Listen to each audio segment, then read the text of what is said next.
আসসালামু আলাইকুম। বাংলাদেশের রাজনৈতিক নেতাদের শিক্ষাগত যোগ্যতা কেমন, আপনি কি তা জানেন?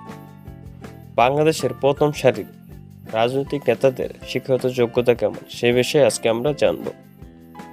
এই তালিকায় প্রথমত রয়েছে বাংলাদেশের অন্তর্বর্তীকালীন সরকারের প্রধান উপদেষ্টা ডক্টর মোহাম্মদ ইউনূস। তিনি হলেন একজন অর্থনৈতিকবিদ। তিনি জন্মগ্রহণ করেন 1940 সালে 28 জুন। তার জন্মস্থান চট্টগ্রামের হাটহাজারী উপজেলায়। তিনি 1957 সালে ঢাকা বিশ্ববিদ্যালয় থেকে অর্থনীতিতে বিএ ও এমএ পাশ করেন। 1969 সালে ফুল স্কলারশিপে যুক্তরাষ্ট্রে পাড়ি জমান। পরবর্তীতে তিনি চট্টগ্রাম বিশ্ববিদ্যালয়ে শিক্ষকতা করেন। এ পর্যন্ত তিনি দেশি এবং আন্তর্জাতিক মিলিয়ে 147টি পুরস্কার পান। ডক্টর মোহাম্মদ ইউনূস 2006 সালে শান্তিতে নোবেল পুরস্কার পান, যা বাংলাদেশিদের মধ্যে একমাত্র ব্যক্তি এবং বাঙালিদের মধ্যে তৃতীয় ব্যক্তি। এই তালিকায় 2 নম্বর রয়েছে বাংলাদেশের সাবেক প্রধানমন্ত্রী শেখ হাসিনা। বাংলাদেশের ইতিহাসে দীর্ঘমেয়াদী প্রধানমন্ত্রী হলেন তিনি। শেখ হাসিনা 1947 সালে 28 সেপ্টেম্বর টঙ্গীপাড়ায় জন্মগ্রহণ করেন। তিনি টঙ্গীপাড়ায় বাল্য শিক্ষা গ্রহণ করেন। শেখ হাসিনা 1956 সালে টিকাতলী নারী শিক্ষা মন্দির বালিকা উচ্চ বিদ্যালয়ে ভর্তি হন। শেখ হাসিনা 1956 সালে আজিমপুর বালিকা উচ্চ বিদ্যালয় থেকে মেট্রিক পাশ করেন এবং 1973 সালে ঢাকা বিশ্ববিদ্যালয় থেকে বিএ পাশ করেন। এই তালিকায় 3 নম্বর রয়েছে বেগম খালেদা জিয়া। শিক্ষাগত যোগ্যতা: খালেদা জিয়া 1991 সাল থেকে 1996 সাল এবং 2001 থেকে 2006 সাল পর্যন্ত তিনি প্রধানমন্ত্রী ছিলেন বাংলাদেশের। বেগম খালেদা জিয়ার প্রকৃত নাম খালেদা খানম পুতুল।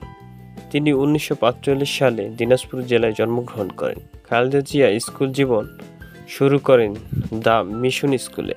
তারপর তিনি দিনাজপুর বালিকা উচ্চ বিদ্যালয়ে ভর্তি হন। তিনি এই স্কুল থেকে 8ম শ্রেণী পাশ করেন। পরবর্তীতে বাংলাদেশের সাবেক রাষ্ট্রপতি জিয়াউর রহমানের সাথে তার বিবাহ বন্ধনে আবদ্ধ হলে তার আর পড়াশোনা চালিয়ে যাওয়া সম্ভব হয়নি।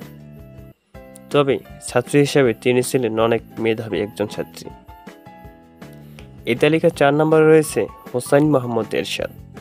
তিনি জাতীয় পার্টির প্রতিষ্ঠাতা এবং সাবেক রাষ্ট্রপতি ছিলেন। হোসাইন মোহাম্মদ এরশাদ 1930 সালে রংপুর জেলায় তিনহাটায় জন্মগ্রহণ করেন। রংপুরে তিনি উচ্চ মাধ্যমিক লেখাপড়া কমপ্লিট করেন এবং 1950 সালে ঢাকা বিশ্ববিদ্যালয় থেকে বিএ ডিগ্রি সম্পূর্ণ করেন। এই তালিকা 5 নম্বর রয়েছে সজীব ওয়াজেদ জয়। তিনি বাংলাদেশের সাবেক প্রধানমন্ত্রী শেখ হাসিনার সন্তান। সজীব ওয়াজেদ জয় 1971 সালে জন্মগ্রহণ করেন। সজীব ওয়াজেদ জয়ের শৈশব এবং কৈশোর কাটে ভারতে। তিনি নৈতাল সেন্ট সেভেন কলেজ হতে স্নাতক কমপ্লিট করেন। The university of Texas and Washington থেকে তিনি কম্পিউটার বিজ্ঞানে অনার্স শেষ করেন। পরবর্তীতে তিনি হার্ভার্ড বিশ্ববিদ্যালয় থেকে লোক প্রশাসন বিভাগে মাস্টার্স কমপ্লিট করেন। এই তালিকায় 6 নম্বরে রয়েছে তারেক রহমান। তারেক রহমান জন্মগ্রহণ করেন 1967 সালে। তারেক রহমান ঢাকা রেসিডেন্সিয়াল কলেজ থেকে মাধ্যমিক এবং নটরডেম কলেজ থেকে উচ্চ মাধ্যমিক সম্পন্ন করেন। তারেক রহমান 1984 সালে ঢাকা বিশ্ববিদ্যালয়ে প্রথম আইন বিভাগে, পরে লোক প্রশাসন বিভাগে পড়াশোনা করেন।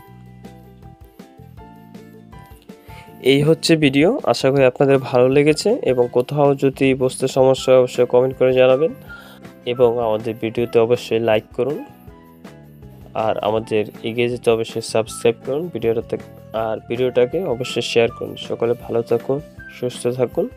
আল্লাহ হাফেজ।